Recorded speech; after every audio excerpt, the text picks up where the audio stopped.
I actually love this world as well. Yeah. You know what I mean? And I was talking to Piercy before, and I said to him, we were just talking about business and work. I said, you're probably similar. You know, I grew up in Redfern and East Lakes. So did I. We were just talking when I was talking to Piercy, and I said, you know, growing up in those areas, you come from low socioeconomic, you know. Yeah. That's why I connect well with all the Maroubra boys, Tyron. Yeah. Because then I moved to East Lakes. Yeah. So then I played with Tyron's brothers, Mascot Juniors, because you played for Mascot Juniors. Yeah. Because I've seen the Seagulls in there too, because eventually I moved to Brighton. Oh, yeah, okay, So I was telling this to Piercy, I said, look, I'm good mates with Fidel, Ian Schaefer and all that. Yeah.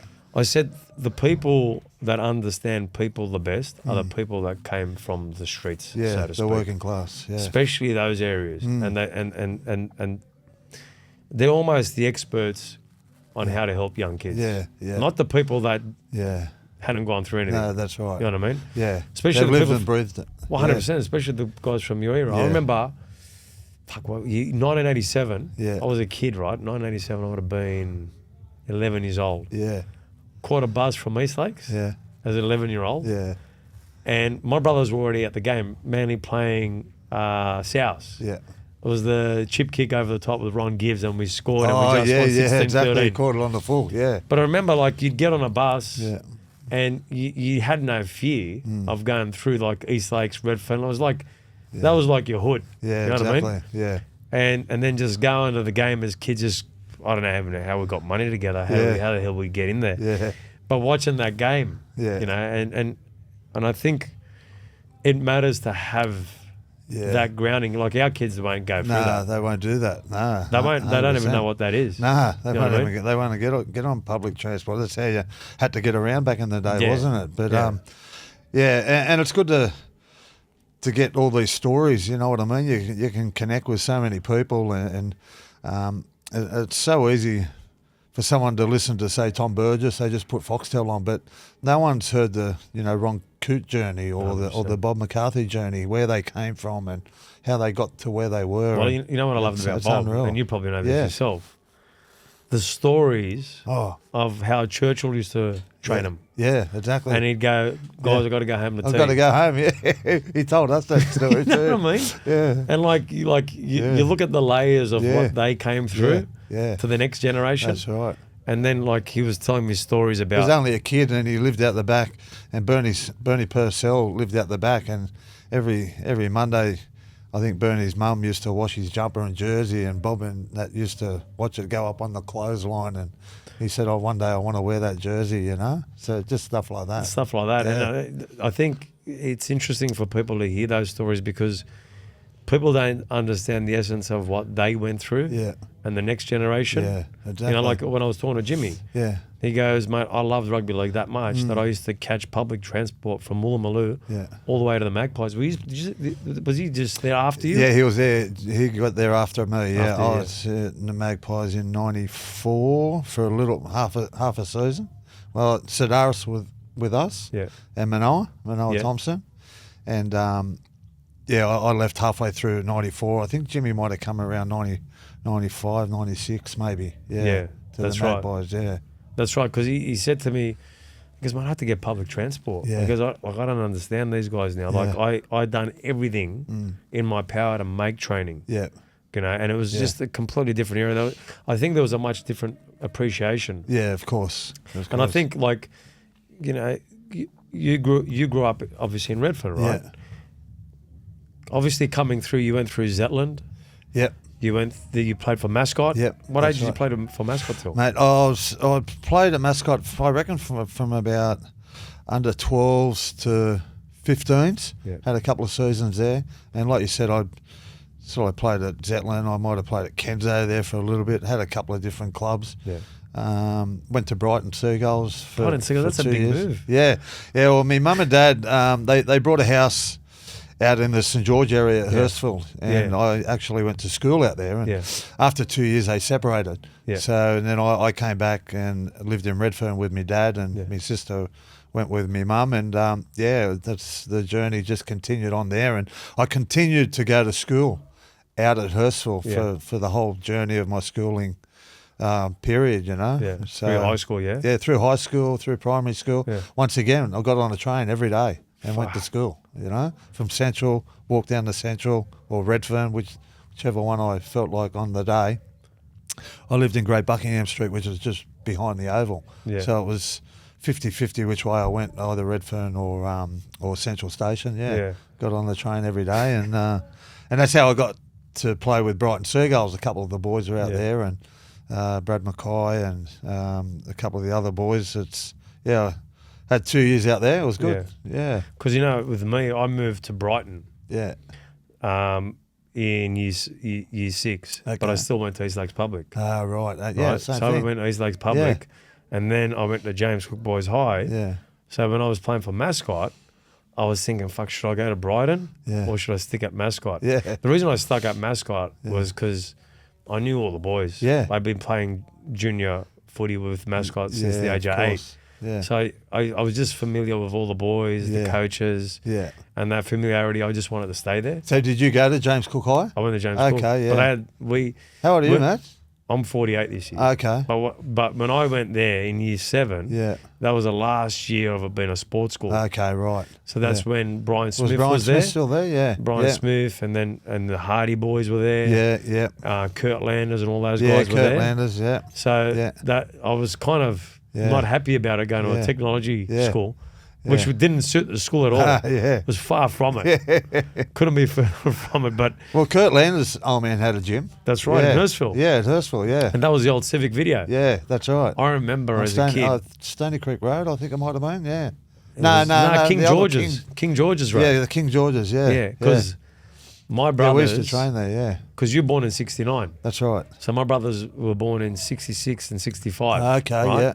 So my brother's 10 years older than me, so when I was like young, he'd go, "Oh, mate, we're going to go around and check these gyms out because I've got to pick a new gym." Yeah. Because my brothers, when they got here, they were Newtown, Redfern, East Lakes till the age of 20. Yeah. So they'd done Newtown, Redfern, East Lakes. Yeah, cool. But my brother used to train at Tarzan and Jane. Yeah, yeah. So then when we moved to Brighton... That was at Heffron, was it? Tarzan and... That's right, Heffron Park. Yeah. So then he was Vish and all that. Yeah. Right. Back in those days, but my brother competed as a bodybuilder, won the Junior Australia and all that kind of stuff. So he was the one that got me into rugby league, and I should have been going for South. Think about it. Yeah, exactly. Born in Redfern. He started going for Manly, right? So I go for Manly.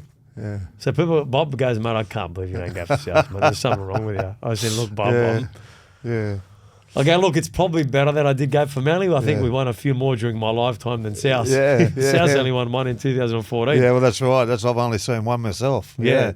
So, obviously you played for all these clubs, right? Yeah. You played for Souths, Panthers, the Dogs. Yeah. And obviously you finished up with, then you played with the Magpies. Yeah. But you finished up and then you went to England. I did. As well. Yeah. Tell me, like, your early days at Souths, right? Yeah. Like, your early days, you had Craig Tugger-Coleman there, you had Phil Blake, you had Manoa Thompson, you had Steve Maven. Yeah. You had some amazing players that you played with. Back then, Souths were known for their juniors. Yeah. Exactly. What was it like coming through that? Yeah, well, it was amazing because like we just spoke about, I lived only 150 metres away from the Oval. I was always down to training or playing in the park, and coming through the junior pathway system at the Rabbitohs, it was always a goal of mine to play for the Rabbitohs. And, I got that opportunity in 1989 when I made my debut. And like you just said, some of them players, Mario Fennick, Les Davidson, and I was just a young kid coming into a team which was so established and so feared in terms of their forward pack. Yeah. And, I was just 19 playing with all them players. It was just amazing. Was David Boyle there too? David Boyle was there, Wayne Chisholm, Ian Roberts. Right. Yeah, it was... we won the minor premiership in 89, but that forward pack was so awesome and tough. Yeah. It was feared by a lot of teams, and we had some really good battles. And back in the day, the teams were filled with great players. Like today's game, it's probably only 2 or 3 dominant players in each team. Where back in the day, like that Raiders team, like Canberra Raiders, are full of internationals. The whole team. Yeah. The Tigers, like their forward pack: Benny Elias, Zero, Wayne Pearce, Bruce Maguire. 100%, yeah. You know, they all had dominant players all throughout the whole squad. But it was amazing. Let me ask you a question. Like, obviously, junior footy was much bigger, right? There was, like, if you look at just the South Sydney area, there was so many more teams, right? You don't have that anymore. Do you think the quality of the players has gone because the grassroots of where the players were coming from isn't there anymore? 100%. The demographics have also changed, especially around this particular area. Many years ago, Redfern was more affordable.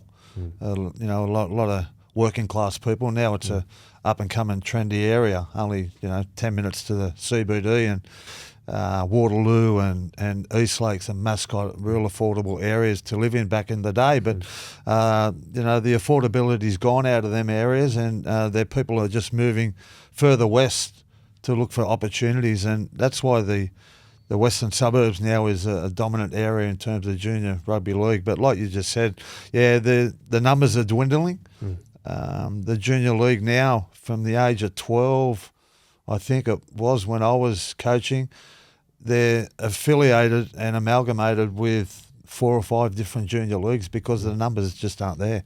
Yeah. And it's a shame. The AFL have put a lot of money into their junior development, soccer, a lot of kids, and the contact as well. Like some of these Polynesian kids, which the sport is dominated by now. You can't get away from that. The rugby league is dominated by the Polynesian heritage, and it's great because there's some wonderful players, and there's some good players in that particular area. It's just it's a shame, but the numbers are dwindling. Yeah, when you look at those numbers dwindling, and they've bought Peter V'landys in, who's doing a great job on making the NRL profitable. Do you think they'll go back in and go, listen, we've got to start investing back in the junior nursery? I think they will. He did it in racing. Look what he's done in racing in terms of taking the racing and giving the country trainers and the country horses opportunities in terms of their field of work. You know what I mean? He's put the highway and on Mount the Everest, and so he's done a really, really good job in racing. And I think he knows where the money needs to be going in terms of the grassroots back to the country. And I think country rugby league is starting to build back again. You find a lot of kids coming from the country area still playing rugby league. So and they're getting great opportunities now. Because the country was a massive nursery for rugby league, obviously. And especially back in your day, there was a lot of people that did come from the country too, right? And you've seen the city country games, like it was on the map before a lot more. People used to look forward to it. We don't have it anymore. No. You know what I mean? So that was a, sort of like a dress rehearsal for who was going to be in the New South Wales side. Jumping the gun now, and we'll get back to your Panthers days because they were a great club too through that period. But the State of Origin, I've seen you talking about it on one of your posts. Obviously, you're a passionate New South Welshman. Yeah, of course. So you would have been excited, especially having Latrell in there, one of your own guys there. He made a massive impact on that game. He's not playing this week. How important is someone like Latrell Mitchell in a game like that at Suncorp?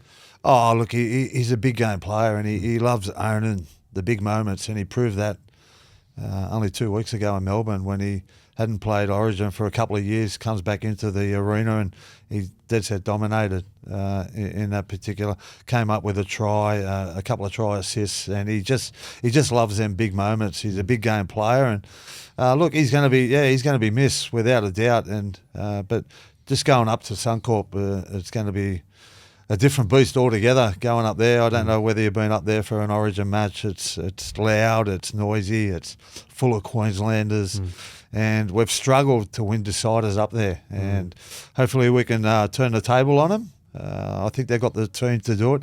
In saying that, in game 2, I think a lot of things did go our way in that first half. We completed something like 99%. We only made one error. We got the first couple of penalties, the first couple of 6 again. So we were on a roll straight away. And normally that's Queensland doing that to us. And normally we're under the pump for the first 20 minutes, half an hour of the game. But, yeah, things fell in our favour in that game too. And just hopefully we can get, equal amount of ball in that first period, because once you get on the back foot, it's very hard to get on the front foot, especially out there. Where I think we won the game, and correct me if I'm wrong, our back two plus our centres were running the ball a lot. And someone like Latrell makes a lot of ground when he's running the ball like that, but he also uplifts the team with the fast play the balls. Obviously, we've got Bradman Best there, and mind you, I think Bradman's been playing really well. I think that we're going to miss that element a lot. Like, I'm a big fan of Madge too. Madge trains here, so I think pick the perfect team, and I think Bradman Best is the best that you could pick in the centres. I don't know if he's playing though. Is he going to play? Yeah, well, he's under an injury cloud at the moment, isn't he? He's just doing a little bit of work on his own from what you can see from the mainstream media. He's got a hamstring injury. He was past fit to play, but just doing some light work, just going through the process that they do these days with their injuries. And, yeah, he is expected to play, but they've got Matt Burton there just to cover him if he pulls out. But, yeah, specialist left-hand centre position. That's what Madge went with. Could have easily went with Suwali, I believe. Maybe he's available for Origin 3. I think he was available, yeah. But in Origin 1, when Suwali played, Crichton was on his unpreferred side on his left, where this way they keep Crichton, who's in superb form, they keep him on the right and play Bradman Best on the left. And like you said, he's been in some really good form for Newcastle. But he's no Latrell Mitchell, really, is he? No.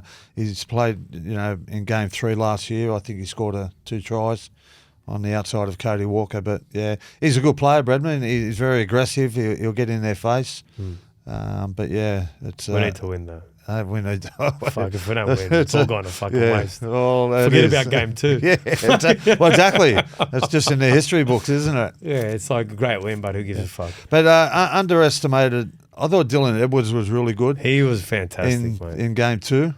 Yeah. His tackle breaks early on that got our sets onto the front foot. Yeah. And like you said, all our players were running for big metres, but Dylan Edwards was outstanding in the first 15, 20 minutes. Yeah. His carries to get us on the front foot, and even just by breaking one tackle and getting a quick play the ball in that arena and how fast the game is, it's very beneficial and very rewarding. Do you reckon if we had Dylan Edwards in the first game, he didn't get injured, Suwali doesn't get sent off, do you reckon we win for Game 1? Even if Suwali doesn't get sent off, and Teddy was there, I thought Teddy was okay. Yeah. He made a couple of errors at the back end of the game when he was probably trying too hard. But well, let me say this then. Forget that. Mitchell Moses was in as well, and wasn't injured, and Hines wasn't there. Dylan Edwards was at the back. Suwali doesn't get sent off. Do we win? Yeah, I thought we were. I thought we were good. About Mitchell Moses. Yeah, man. Exactly. I thought we were good in Game 1 for a long period of time, even though we had 12 men. Yeah, the game was in the balance. Yeah, the score only blew out probably the last 10 to 15 minutes, and it was always going to happen in that arena when you got 12 men. You're going to get tired at the back end of the game, and that's exactly what we did. We fell away. Queensland scored a couple of late tries, and the score blew out a little bit, but we were dead set in that game for a long period of time, even though we had 12 men. So, look, ifs and buts. Queensland are a good side. Yeah. Then they're going to be totally a different team when they go up to Suncorp next week. I don't know.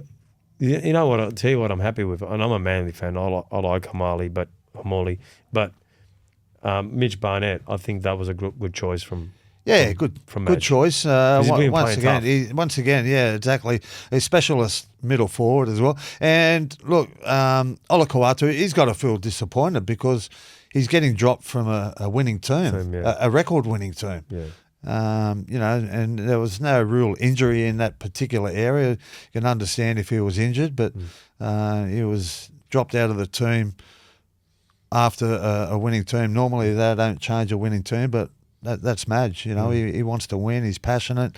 He's got to pick the best team that he thinks will win. And Mitch Barnett obviously impressed him. He's been in the last 2 Origin camps. He's been on the extended bench, and he's a great player, and he's in some really good form for the Warriors. And he'll be a real good asset and good value for the team. Yeah, you know, you when you're at South, you play with all those stars. You then go to the Panthers next. I went to the Bulldogs. Bulldogs first, yeah. So, the Bulldogs are good players Oh, too. they did, yeah. Mate, Terry Lamb? 1991, yeah. Terry Lamb, Steve Folkes was still playing at the time. It was his last year. We had a young guy, Jared McCracken, who just burst onto the scene. I think he might have even played for New Zealand in his first year at the Bulldogs. Ewan McGrady won his the Rothmans medal that year. Yeah. And we had an Englishman, he was a Welsh, called Jonathan Davies. Yes. He came over for a short stint. He was an unbelievable player. We had the Smith brothers, Craig Polamauna, Dean Pay. Wow. So it was a really young team with a bit of an old experience in terms of bar, and Bruce Maguire. Was there as well. So, it was a really good balance. When was Martin Bella there? Was he after? He was after me, yeah. I think he might have went there a couple of years after when Jimmy and that went there. Yeah. Jimmy Dimmick. And, but it was a really good club. I was only there for the 1 year. It was disappointing. I had a really good start to the year.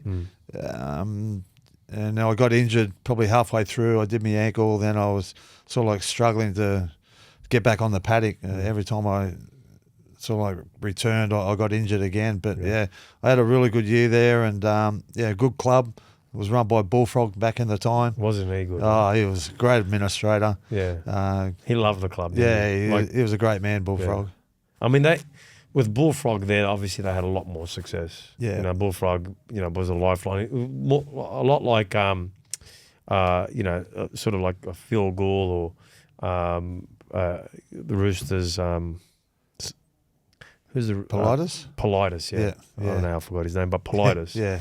But it was very similar to Politis too, wasn't he? Yeah. Like he controlled everything that happened, called the family club. Did you feel that when you were there? Yeah, definitely. Well, Phil Gould would have took a lot from Bullfrog. He would have played under Bullfrog's care when he was at the Bulldogs, and then he coached there only a couple of years later. So a lot of what you see in Phil Gould, you saw in the Bullfrog, But he was a great administrator, really, really good connection with his players and his staff, and was always at training. And it was a great family club, and it's true. And it's getting back to that now. You can see that with the fans and the way they're playing. What a crowd really they had on the weekend. Unbelievable.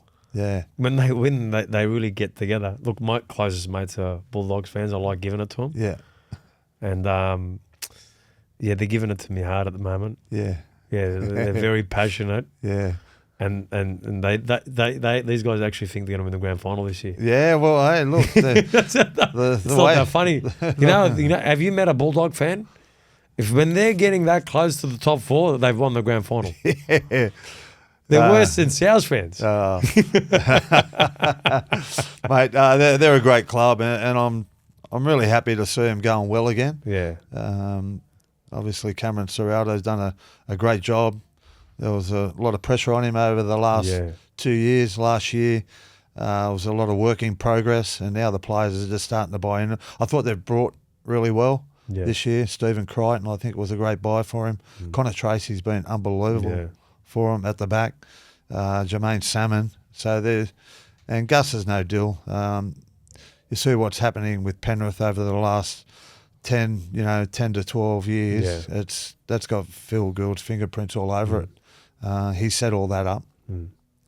He did say it was their juniors are killing it too, the Bulldogs. Yes, exactly. And they've got Josh Jackson Mets. there, looking after, I think, the SG ball side. Yeah, their pathways were really successful this year. I think the Harold Mats might have won the grand final or made the grand final, and the SG ball weren't too far away either. Yeah. We get to watch a little bit of that when we cover it for our podcast. But their junior pathway system's in a really good place at the moment. They've got some really good young kids coming through.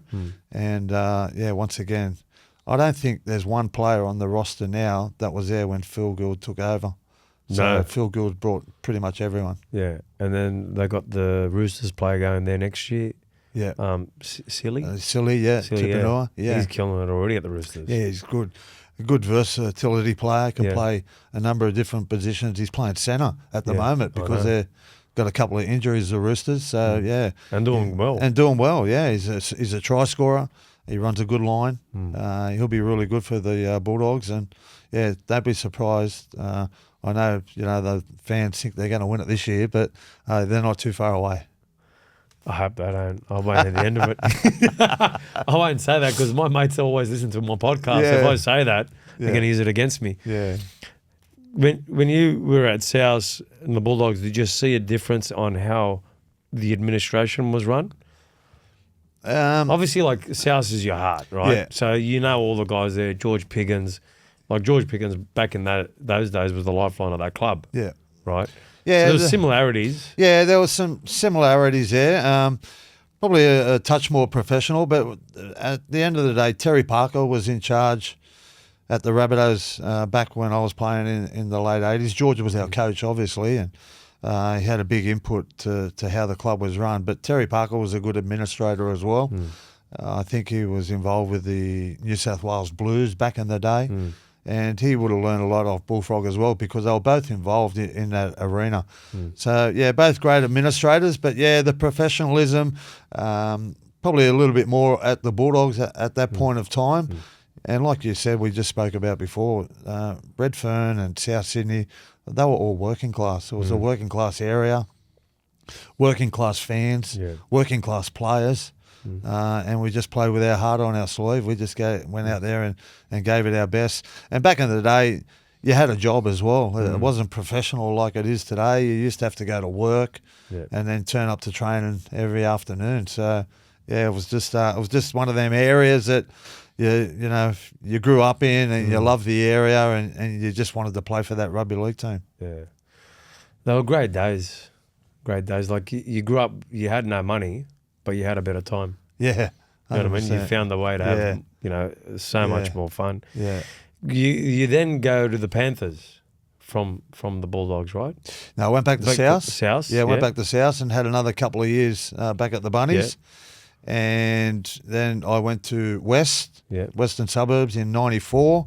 I was only there for half a season. And Paul Langmack was there too. Paul Langmack was at West. I was coached by Warren Ryan there. Yeah, wow. Ryan was the coach. So you had some great I had coaches. I had some great coaches, played with great players all throughout my career. What was Warren Ryan like? He was great. Yeah. I went to, because I played under Chris Anderson at the Bulldogs, but I'd never been taught to sort of like play a little bit of structure. And when I went to Western Suburbs, that's how the WOC was. He played, left and right second rowers, left and right centres, run certain lines, certain plays, and I learned a lot off Warren Ryan at that stage of my career. But yeah, he was a great fellow. The WOC, I still see him around these days. He still walks the coastal walk, and does he? Yeah, he's a good man, Warren Ryan. Yeah. What was he like? I've heard stories where you had to play this style, but if you were out of that, like you'd get pretty fucking cranky. Yeah, well, we had, like you said, we had a guy like Paul Langmack who was pulling the strings. He was like our coach on the field anyway. Yeah, Langers had a lot of success throughout his career. He was at the back end of his career, and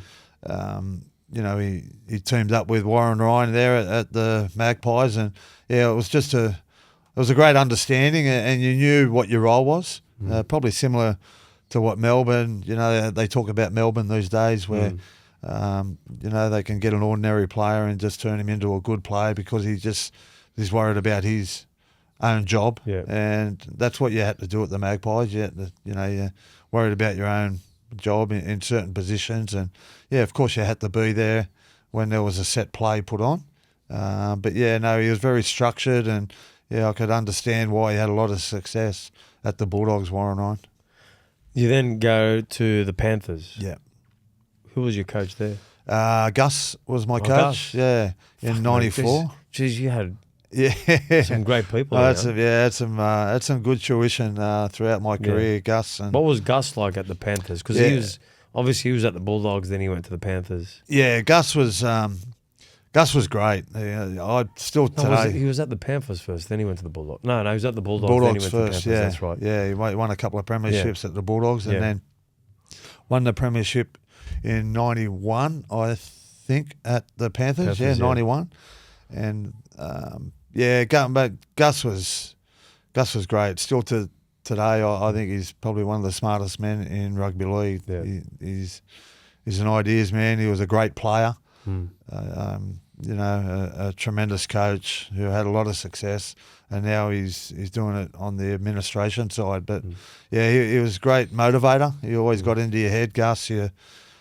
For the people who never really had anything to do with him, you just watch him on them State of Origin talks when he was on the field. You nearly wanted to jump through the TV and get out there and play yourself. You know what I mean? He's just a great motivator. He knows how to get into your head, and it's just a great understanding of the game. He's just probably one of the smartest guys, like I said just before. He's one of the smartest guys in rugby league. And now go full circle. You're back right there in the heartland, South Sydney. Yeah, I've seen you a lot with at the South Juniors at different events there. Yeah. What's that been like to go back there? And more importantly, obviously last night South play the Dolphins. They just lose. Yeah. That would have been interesting, that one, with Wayne Bennett coming across. And yeah, well, a lot of speculation that he's coaching both sides. But I heard Benny Hornby in his press conference a little bit disrespectful to the people who were at the Rabbitohs. Look, Wayne's probably had a little bit of an input, as he would. He's coming there next year. He's already been at the club once before, so he's got a great connection with a lot of the staff there. And Benny Hornby, what people don't realise, Benny Hornby was his skipper when he won the grand final at the Dragons. Yeah. So he's got a great relationship with Benny, not only at the Rabbitohs but at the Dragons, and been in that relationship for many, many years. So it was interesting. It was a game that we really needed to win to try and progress into the finals. We've had a pretty poor start to the year, but our last 5 games have been much better. We're playing a lot better, but we're just off the pace a little bit last night from where we've been over them last 5 weeks, and the Dolphins were just too good on the night. Yeah, I think he's had a couple of players out, obviously, having Latrell. It makes a big difference. Yeah, Cam Murray too. Cam Murray, big time, especially up through the middle there. Yeah. Like when you lose 2 pivotal players that have been so pivotal in the last 5 weeks, it makes it a little bit harder. Obviously, Cam came probably 2 weeks ago or a week ago. He's only played 1 or 2 games. He has, He played 1 game leading into Origin. Yeah. So, when you look at the Rabbits at the moment, and with Wayne coming back, I seen an interview where Latrell said, "Mate, I'm glad you're coming back. I need you." What is it that Wayne does that Latrell needs him so bad? Like, what does he do? I mean, you've seen him in action, right? Yeah, I have. And obviously Wayne's been around for many, many years. I don't know. He's coached over 900 games, I think. And he's just a great man manager. Yeah. He's got some great staff around him that probably does a lot of the on-field stuff in terms of, game plans and where they want to play, and attacking coaches and defensive coaches. But he's just a great man manager, and he cares about his players away from football, in their personal life. So he's got a great understanding, and all the players connect with him really well because of that, because he cares about them away from footy, and Latrell likes to get up to his farm and spend a bit of time up there, and Wayne totally understands that because he's a bit of a farmer himself. He's got farms up on in Brisbane and cattle farms, so he can understand the need for Latrell to get away, and not only Latrell but other players as well. He totally understands what needs to be done to get the best out of him, and I think he's just a great man manager, and that's why the players love him. But wasn't Dimitri doing that with Latrell?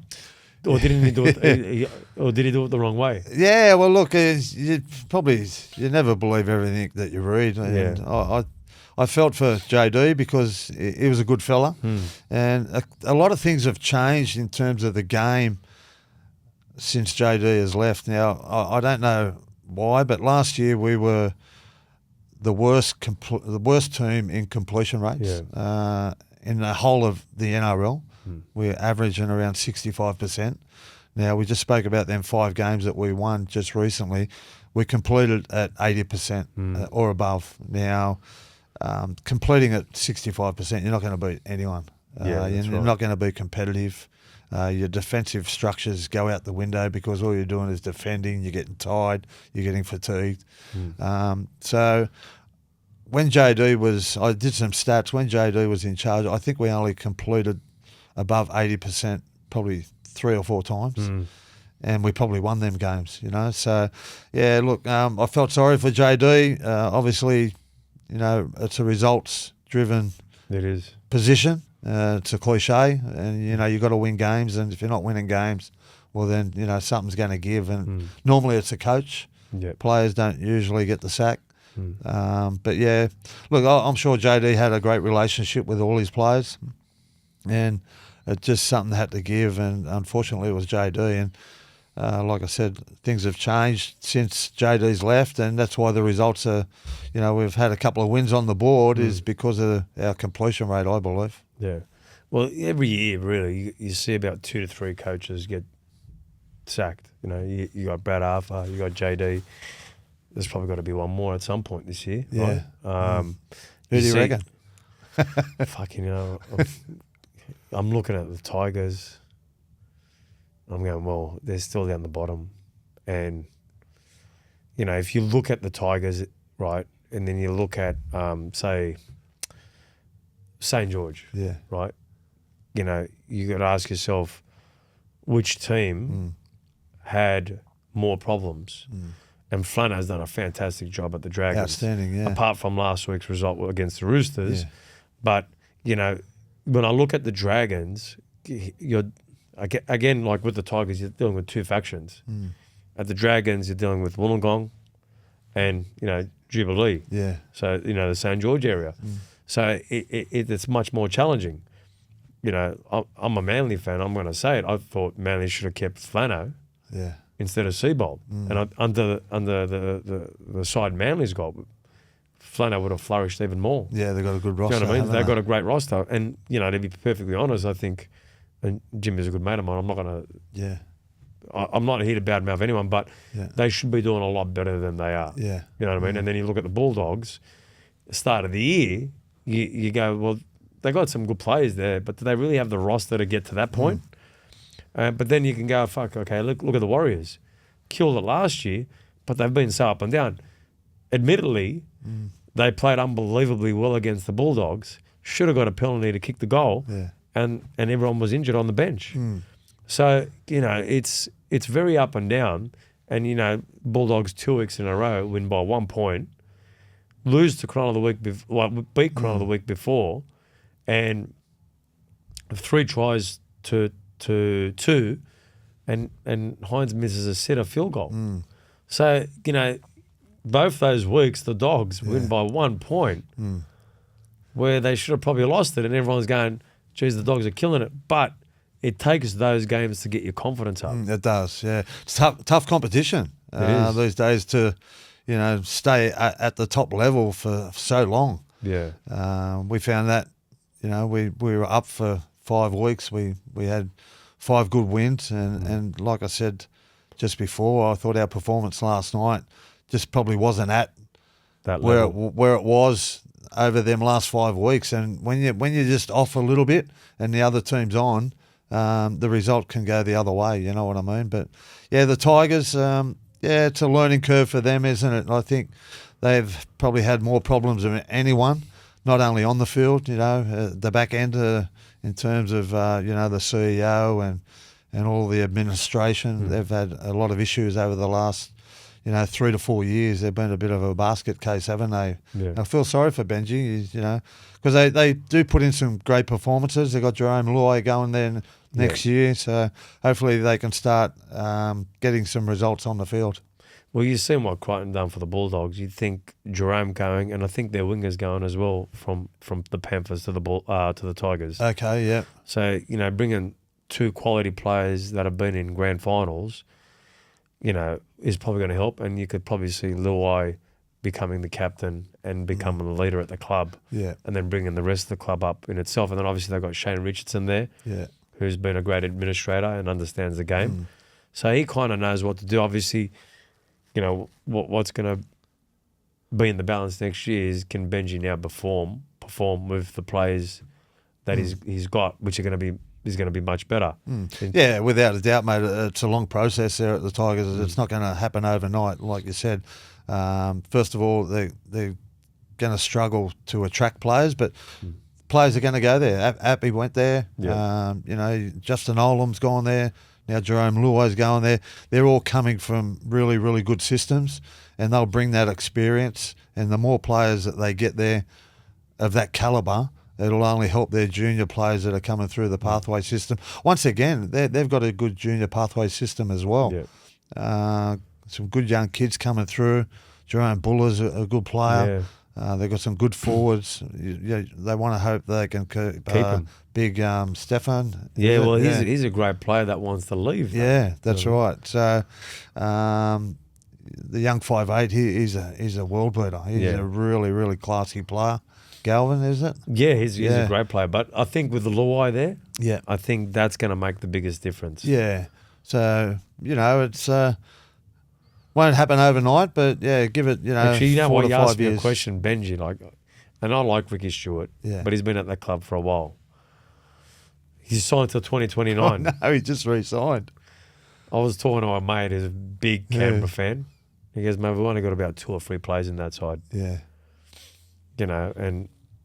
Well, they started the year on fire, didn't they? The thing is, when I look at Canberra, I go, Ricky Stewart's probably the only coach that understands the area as well as anyone else. Yeah, of course. And if you give him time, he's going to bring players through. It seems to me like Ricky's trying to bring the players through, players that have been part of, the Canberra nursery. Yeah. Mate, they've got, once again, a great development system down there. And like you said, they've got a huge area to choose from, haven't they? Yeah. Big area down there, down Canberra, Young, Wagga. Yeah. They've got a big nursery. It's all rugby league country down there. They love their footy. Yeah. And they've got some really, really good young kids coming through. But they really started the year in really good form, but they've just dropped away a bit over the last couple of weeks. Well, they were unlucky against Newcastle there at the end. Yeah, exactly. Bradman Best scored 2 runaways. Do you think, if you look at Canberra at their best, right? You go back and Canberra at their best, Canberra always brought players through. You know what I mean? Yeah. And I don't know if Ricky's going, hey, this is my new plan. Bringing players from England, from, Sydney. Yeah. He has never worked in Canberra that well. No. I'm going to try and bring the players through. I don't know if he's thinking that, but it seems to me like he's trying to bring these young kids through now. Yeah. They're venturing outside the square a little bit, aren't they? Yeah. It's like South too. We used to have a big nursery of young juniors coming through, and now, in the team now, there's probably only 4 or 5, where there used to be 12 or 13 players out of the junior league system. But it's just the way the game's going. Yeah. That you got to buy kids from other areas at a young age and put them into your system, because it's just the way. There's just not enough kids now to go around. Yeah. Not enough kids playing the game. The country areas are probably a little bit stronger than the city areas, like we spoke about earlier. Yeah. The demographics, young families are moving out wider because it's more affordable, and they get the benefits because all the kids go to the schoolings out there, and they pick them up at a young age. Yeah. Another team that's struggling is Brisbane. Lose Reynolds. Yeah. It just goes downhill. And look at their roster. They've got a really, really strong roster. Good young kids coming through. It's just amazing what, a good organiser, a great halfback. Renault's got a great kicking game.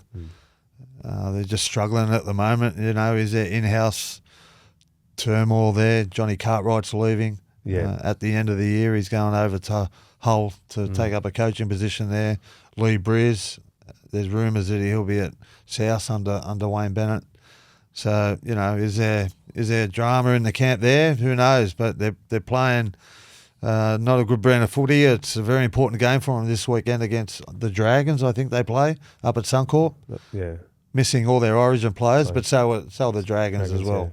Yeah. They got Ben Hunt missing. So, but yeah. They're under pressure. They are, yeah. Let me ask you a question. If Wayne Bennett was in charge of South, would Reynolds have gone? Because he's good at tapping people on the shoulder too, mate. He is, yeah. And look, Renault made a decision which was beneficial for Renault, like you do at that stage of your career. And he'd grown up in the area. He was a Waterloo boy, similar to us, and he only lived, 100 metres from the Oval. He loved the area. He loved the club. Won a grand final there. And obviously he would have loved to have stayed and finished his career as a one-club player. But it was, more beneficial for him to take a 3-year deal rather than a 1-year deal. And it's the salary cap. People don't realise that it's a business these days, and they don't only look at the 1 year. They're looking at 2 and 3 and 4 years down the track to try and manage their salary cap. We would have loved to have kept Renault, and he would have loved to have stayed. But yeah, look, I think it was a good move for him going to the Broncos. He might further his career up there a couple more years, and who knows, he might even be on the coaching staff within 2 or 3 years himself. Seems like he's enjoying it there. Yeah. Seems like he's enjoying it there. Like if you look at, the Panthers really, like if you look at how well they do when they lose their halves, then you look at Brisbane if they lose their halves. Then if you look match player for player, Brisbane's as good as as Penrith. How come certain clubs, like look at Manly, like Cherry's not playing this week. Yeah. Everyone else is there except Jake, but they'll probably struggle to have structure with just Cherry out. It's amazing, isn't it? But then other clubs, you have your half out. Look at Panthers. You have both your halves out. Yeah. And they can play. Yeah. Nothing. They don't miss a beat, really. They don't miss a beat. They you know just, what I mean? their systems are so good that but everybody the Melbourne's knows the same. Yeah. Yeah. Exactly. Yeah. They just the players that fill in. I suppose they've got so much experience around them, and they all know their job, like we spoke about before. Everyone knows their job, and Renault is just such a dominant kicker. He can kick him out of trouble, and certain players have got certain qualities, and Renault is one of them. He can make everyone lift around him. And where the Panthers, I think they're just a grinding team. They're not that big flamboyant team that they're dominated by one player. Whoever jumps into that position just does the job for them, and everyone else just keeps working to the system. And it's just amazing how a certain player can affect the way the certain team plays. I feel that's how we play when Cam Murray plays. When Cam Murray doesn't play for the Rabbitohs, we're a totally different team. Yeah. I don't know what it is. It's whether it's his foot speed through the middle, his ball playing out the back, but his work rate. I just feel that we're not at a level when Cameron Murray plays. Yeah. We're at a totally different level. When you look at like Melbourne's, people might disagree, but that's only I my agree opinion. with that. Look, when you guys were struggling, Cam was injured and he was playing with injuries. You could tell there was like 100%. He was busted. He's busted. He's not playing, the way he normally plays. And I think sometimes clubs put players out there like Jai Arrow. He's doing his best, but he's playing busted.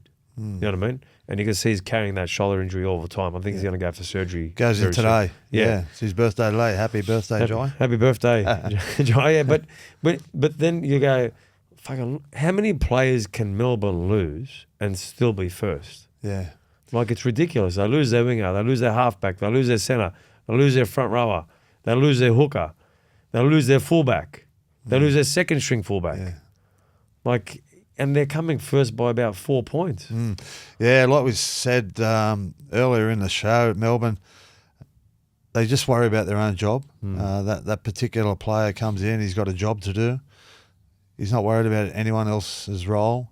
As long as he does his role, the team will just keep ticking over, and that's their motto down there. You know, next player up stands up and does their job, and that's similar to the Panthers. Yeah. They've got the same system. Next player in, you know, does the job. So, but yeah, it's they're a great team, Melbourne. They have been for so long, and Bellamy's just a tremendous coach and just so passionate and so driven and so what's the word? So perfectionist. Yeah. They just do everything at training until they get it right. Well, let me ask you this question: who's going to win the grand final? Like, look at how many injuries there are this year. Yeah. So it's probably going to be the club that's got the fittest players on the park, right? It always gets is. to that point. Yeah, it always is. It's always about your roster and how many injuries you have throughout the season. And Is it clear cut? Or it's clear cut between a couple of teams. Yeah. I think the bottom half of the 8, I can't see them winning it. Like, you know, you got the sides like the Dolphins, the Bulldogs, who we just spoke about, who are only a couple of years away. I don't think they can win it this year. You know, you got the Dragons, you got the Sharks, but up the top 4, I think it's going to be one of them. Yeah. I like the Roosters. I hate to say it. Our evil empire. They've still got a couple of players to come back. Yeah. Sawali's got to come back. Manu's got to come back. A few of their outside backs, but geez, they've got strike all over the park. Yeah. It's whether the young halfback can stand up in the big games. Yeah. I'm yet to see him do that. Yeah. Okay, he's put his stamp on a lot of the games down the bottom of the 8. Yeah. In terms of the Sharks and the Tigers and the Titans, and he performs well against them. But I want to see him do it against the Melbournes and Penrith and so forth. But yeah, they're certainly within a hope. The Roosters and the team we just spoke about, Melbourne, and how can you go past Penrith? Well, look, if Penrith have got all their players back and Cleary back, it's going to be hard. When you look at rugby league, you know, obviously CTE being a big thing and a part of the game, and you know, look at the concussions and how many players are still coming off. Has all of that, like if you look at the hits, like there's more players coming off than ever, getting concussed than ever. Is it because of the physicality of these players being so big? Like if you look at some of these players, Brownie, they're much bigger. Yeah. They're much bigger than back in your day, right? Yeah. So the collisions, the training, like is certain aspects of it, like the Jared Maria Hargraves suspension. Yeah. Like I looked at that and I go, it's a penalty. It's not even a sin bin. Yeah. And then he was suspended for 4 weeks. Yeah. Like when you look at that, are they pushing the levels of where they're trying to take the game a bit too much? Well, like fair enough when you see certain things, yeah. Yeah, look, not really. They're looking after the welfare of the player, aren't they? Really. Yeah. You see, what was a concussion in today's game compared to what a concussion was back many years ago. Two totally different incidents. Yeah. I remember Mario used to get knocked out just about every game. You know what I mean? He'd go off and then come back on. Where today it doesn't happen. Yeah. You know, they've obviously got protocols and testing that they do off the field and before the season even starts, so they know what levels they're at and what levels they've got to be at. But yeah, it's just a welfare thing. I think they're looking after the players, and you have a look at what's happening with a lot of the older players today, how their health conditions are deteriorating, all because of head knocks, and it's proven that it's caused by head knocks throughout their careers, and it's sad because I've seen it happen. Seen players and how they're affected by it. But yeah, look, and without a doubt that they're fitter, they're stronger. The game has certainly changed. It's more of a one-on-one contest these days, where it was, it's just, I don't know, the the defence is a lot different these days, isn't it? It's just so much more brutal. It's like boxing and MMA. They're two different sports. You know what I mean? And it just seems the way the game is today. It's just so different in terms of the contact. And I suppose they're just looking after the welfare of the individual. Well, it seems like they're getting bent more in completely different directions, and there's more players in the tackle. But back in the day, it was like a great tackle around the legs and one up top. So it was just completely different, you know. And you back in the day, you're looking at the tackles around the legs, and you're getting awarded for that. That's right. A lot more. So it has changed a lot in that sense. Yeah. So you like you just said, years ago it was one round the legs, and you come over the top to wrap the ball up. Yeah, that's right. Where these days the first contact is like around the ball, shoulder into the ball, and it's not really to wrap the ball up, it's really to put a hit on. Yeah. You know, there's no wrapping the ball up, worried about the offloads or that. It's just it's contact. That's what it is today in today's game. It's physical, it's brutal, and they're so much stronger and fitter and faster. And it's still a great game. I love it. Yeah. No, I love it as well. I could talk rugby league all day. Now, every Friday you're with the Maroubra boys down at Maroubra Beach. Yep. You're rowing, having a laugh, putting shit on each other. Yeah. Going for a dip. Yeah. How important is what you guys do in Maroubra? Because Jimmy's there, Tyron's there. Like everyone turns up at different times. Are you there every week? Yeah. Just about whenever I can get there. Yeah. I work shift work at the wharves, but whenever I can get there, I'm there. It's a great concept that started with it's called the 400 Club. Yeah. It's all rowing and exercises. At the moment, I think there's probably got about 60 or 70 members that get down to Maroubra Beach every Friday morning. Like you said, we start in the dark, 20 past 5 start, and we're finished before the sun rises in the water, having a coffee and a chat. And it's so important for your mental health. First of all, your fitness, but it's more important to be connecting with a lot of people within your community and stuff like that. It's a great concept. It started probably about 2 years ago in a mate's garage. There was only about 6 of us. Fish, isn't it? Fish, fish. Yeah, and then it grew too big for his garage. He had an ice bath and a sauna. We used to have an ice bath and a sauna straight after. Then we ended up down Marn Pool, the top of Marn Pool there. There's a little bit of a promenade where we got to about 20 people, 20 blokes, 25 blokes, and then it got too big for there. Then now we're down on the promenade down there at Maroubra, down near the pavilion there. So, just blokes from all walks of life, footy players, garbos, all people got their own business, lifeguards, wharfies. We're all wharfies. We just spoke about a lot of ex-footy players. Keith Galloway's down there. Keithy's down there. Paddy Fowles on. Does he put all the shit on? No put shirt. shit on me. I'm going to come very soon. He goes, mate. Yeah, get down there. You're a fucking pretender. So give it to me. Braith turned up the other day. Braith and Asta. A lot of Sammy Moa. Like you just said, Jimmy Dimmick. Yeah, a lot of old footy heads. Jimmy Olsen. He's a character, Jimmy. I got his budgies on. Smugglers, A lot of the Bra boys. It's just a great... It's a great connection more than anything. It just brings me back like 10 years ago now. I walked from the Gold Coast to Sydney. That's right. Raising awareness for mental health. And I know how important it is about connecting with people and speaking. Us as men, we don't do enough of it. But that walk was a great insight. Very tough mentally, but very rewarding as well, because we got to connect with a lot of people who have been affected by suicide and mental health in terms of families and lost loved ones. Throughout, Grafton was going through a really bad bait of suicide, a spate of suicide of young kids at the time, and we got to meet their parents and just spreading the awareness. The awareness is okay now. That's out there. It's all about education now. How to identify if someone is struggling. You know, where they lose connection with people. They isolate themselves. Is there something wrong? So it's all about education. And Benny Higgs from the Rise Foundation, he trains down there as well. He was the fellow I walked from the Gold Coast to Sydney with. It was his foundation, and he's doing great jobs in the community as well.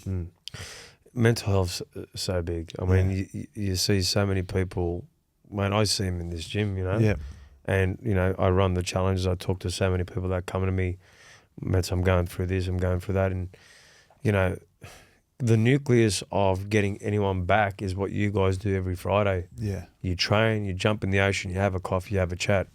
And when you can create communities where you can actually look after your physical self and then have a chat, it starts to bring you back to where you need to be. It sort of centers you. And I think we miss that. Like you guys are doing it well in a group like that. Yeah. And obviously, you know, you're doing the big walk and the marathon there. Yeah. But it's so prevalent in today's society, much more than when you were playing back in the day. What do you think is the biggest problem? Do you think it's... Okay, well, let me give you an example. When I lived in East Lakes and Redfern, I didn't know any part of the world. Yeah. I only knew where I was. I knew going out, having fun with the mates. I didn't know about anything else. I didn't even know about Gold Coast or these other states. Yeah. I just knew, hey, this is a mad place to be. Yeah. Well, I'm having fun here, you know. And I think, you know, exposure to so many more different things and seeing people like everyone's in Europe right now, right? Everyone's going, fuck, I'd love to be in Europe.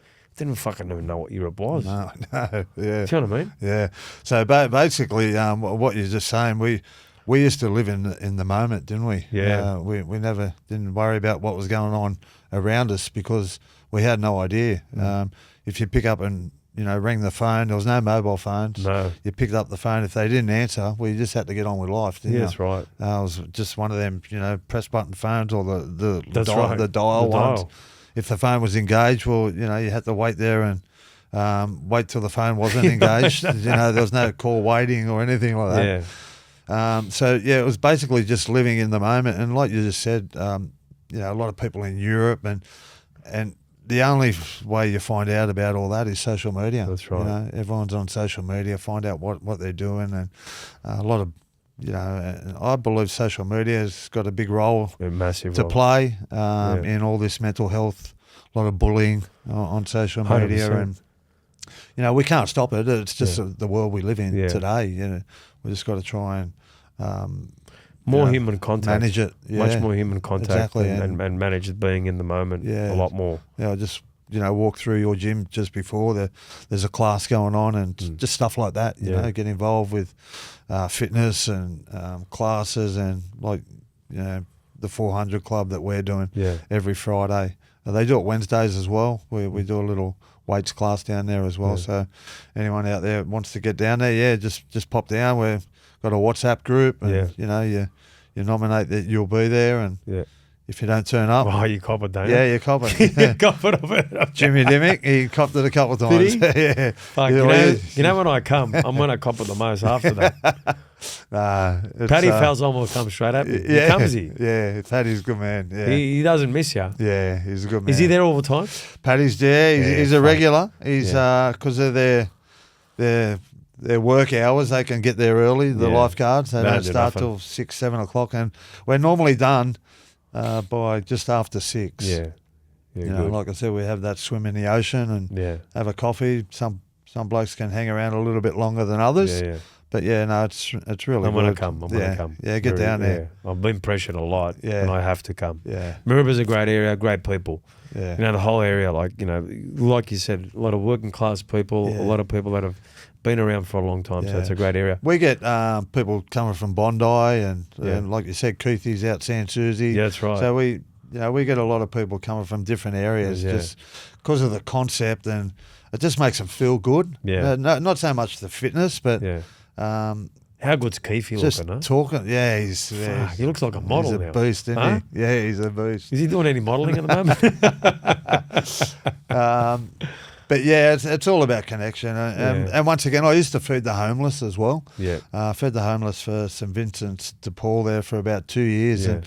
And it wasn't about for the homeless, it's not about the food. It's about Company. connection and talking to Yeah. people.